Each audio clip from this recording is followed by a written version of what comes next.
Bismillahirrahmanirrahim. Assalamualaikum warahmatullahi wabarakatuh.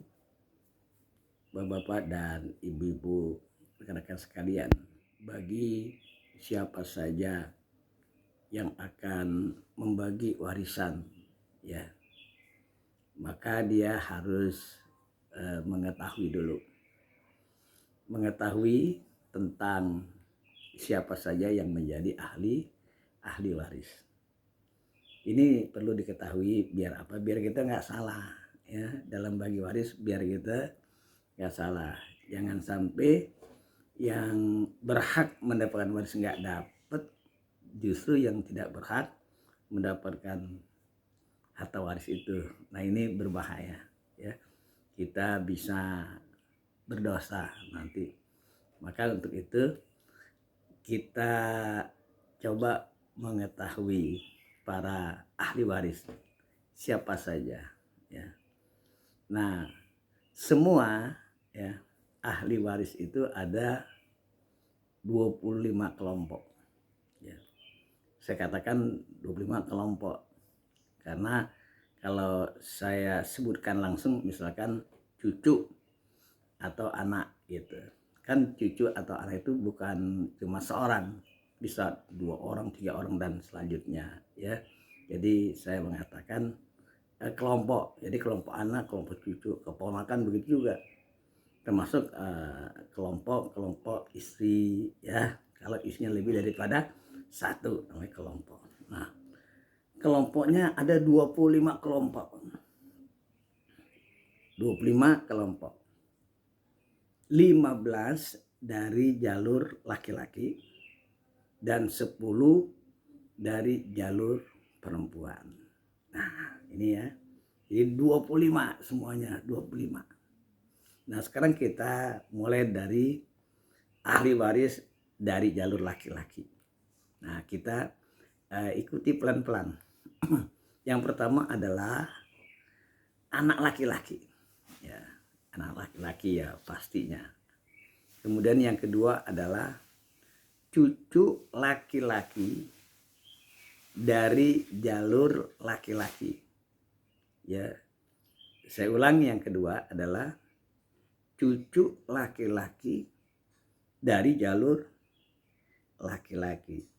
Ya, otomatis, ya, sekaligus saya sampaikan bahwa cucu laki-laki kalau dari jalur perempuan bukan ahli waris. Yang ahli waris itu adalah cucu laki-laki dari jalur laki-laki. Yang ketiga adalah bapak atau ayah. Yang keempat adalah kakek. Kakek dari ayah. Lalu saudara kandung. Ya, saudara kandung yang kelima. Yang keenam adalah saudara sebapak. Ya. Yang keenam nih, saudara sebapak. Kemudian yang ketujuh adalah anak laki-laki saudara kandung. Ya, ini keponakan, ya, dari jalur laki-laki. Nah, kalau anak laki-laki dari jalur perempuan itu bukan ahli waris. Ya, saya tekankan lagi, anak laki-laki, apalagi anak perempuan, yang laki aja, kalau dari jalur perempuan itu bukan ahli waris. Yang ahli waris adalah anak laki-laki dari jalur laki-laki. Ya, namanya keponakan laki-laki. Lalu yang kedelapan adalah anak laki-laki dari jalur, ya, saudara sebab. Nah, ini juga bagian daripada ahli waris. Lalu yang ke-9 saudara seibu, ya, saudara seibu. Yang ke-10 paman kandung. Yang ke-11 adalah paman sebapak. Yang ke-12 adalah anak paman sekandung. Yang ke-13 adalah anak paman sebapak. Jadi anak laki-lakinya tuh. Anak laki-laki paman sekandung, anak laki-laki paman sebapak. Yang ke-14 adalah suami. Yang ke-15 adalah seorang laki-laki yang membebaskan budak, ya. Meskipun mungkin sudah tidak ada lagi, tapi sebagai ilmu faraid saya menyebutkannya, yaitu orang laki-laki yang membebaskan budak. Itu adalah para ahli waris dari jalur laki-laki. Nah, sekarang para ahli waris dari jalur perempuan. Ya.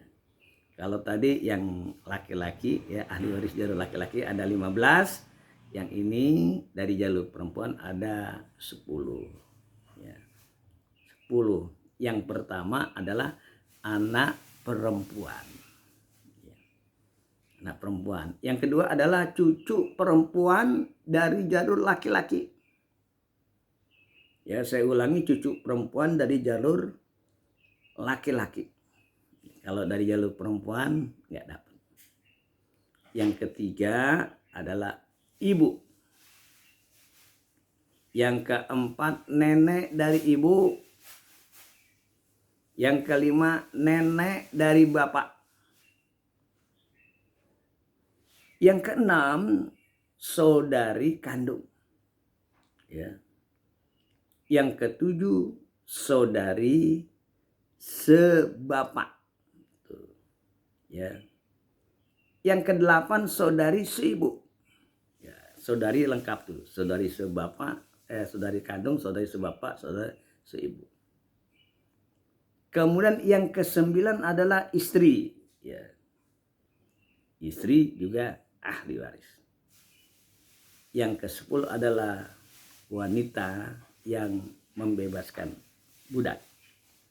Jadi seluruh totalnya ada 25 ahli waris. Nah, kalau sudah 25 ahli waris, ya, maka dengan sendirinya akan terlihat jelas, terpampang jelas itu para ahli waris. Maka